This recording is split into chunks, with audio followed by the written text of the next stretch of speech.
where he holds his head, Zombie's head, and Tom pulls the machete out. That would have happened right here. Now we're going back to the control room. And then you come down this hallway. Peter runs through here, they get the side to roll, as they're going to run for you. And this is the main hallway. Okay? Keep this set up pretty clear here. First, here's coming out of that area to the interior of the wall. Of course, they're about to go on the front.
How do you like this, UV?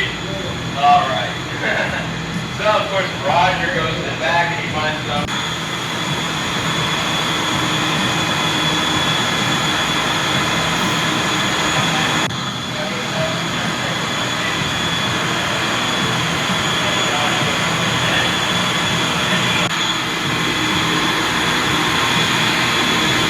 Quick, he's out of bullets. And he runs off towards the back.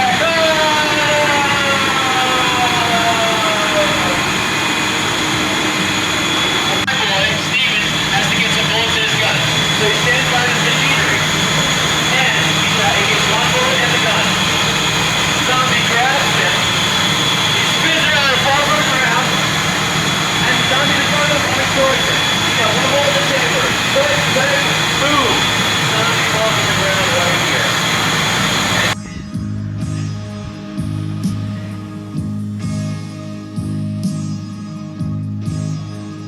Stand right here, there's plenty of room. Come to the center and everything around me. I'm going to stand right here. Don't go so far. Alright, like I said, if you follow the logic of the movie, they're on the roof. They come into their hideout. They go down the stairs, into the control room, and they go through a back hallway into the mall.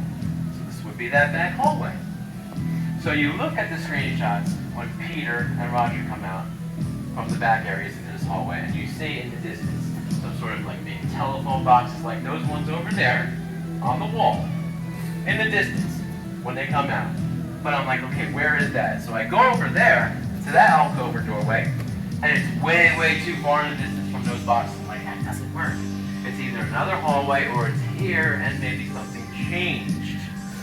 So I turned around and looked, and I see, it looks like something was filled in here, an alcove, because you have sheetrock here that was never even painted.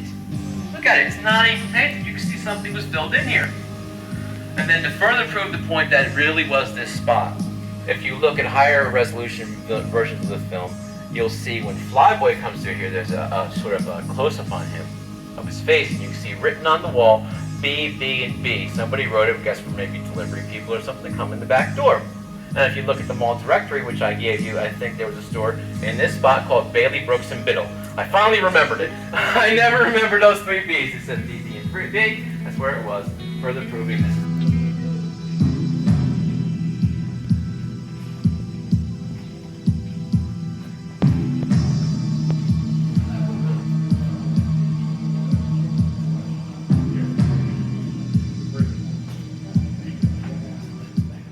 Talking to Ken Forey, Scott Reininger giving the direction. You have cameraman Michael Gornick ready to film.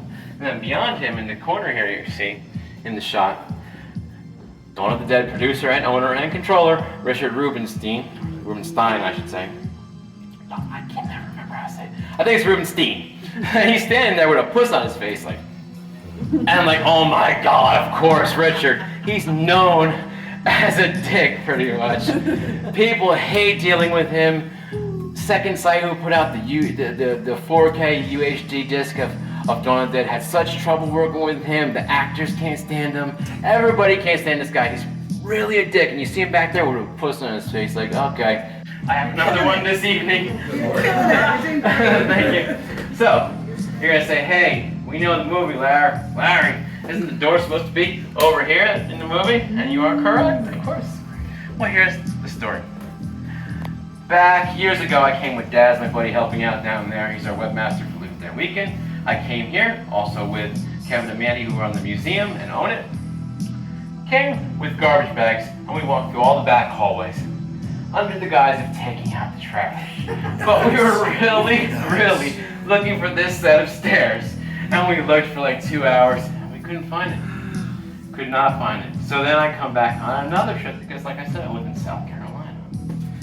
And I'm in the control room, and I meet this gentleman, Bob, who had worked here since they filmed the movie. And I said, do you happen to know where that set of stairs is that they used in the movie to go to our hideout? And he's like, yeah, do you want to go see it? I'm like, yeah, of course. Okay.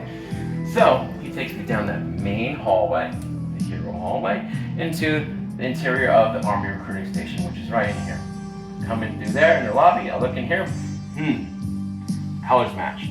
I'd been to all those other stairways, and they had different dimensions of steps, different colors of steps in the walls. Nothing matched. And I knew at the bottom, it had to have a door, because when Flyboy comes back, the door opens like this, and then he leads the zombies up. None of them even had that correct door. So I come in here, and I run down, it's got the door. It's got the right colors. But it doesn't have that door here. So I said to him, if this is the hallway, why isn't there a door here? He said, well, this at one time led into the main mall offices, and then they moved elsewhere in the mall, and they made this a leased space, and they didn't want the leased space to have this door into their main part, so they moved the door here into the lobby of the leased space. And then to further illustrate the point, if you noticed it, look at the rest of the room. You see the uniformity of the concrete blocks. You get here, it's no longer uniform, and you see something was filled in. So that further proves the point.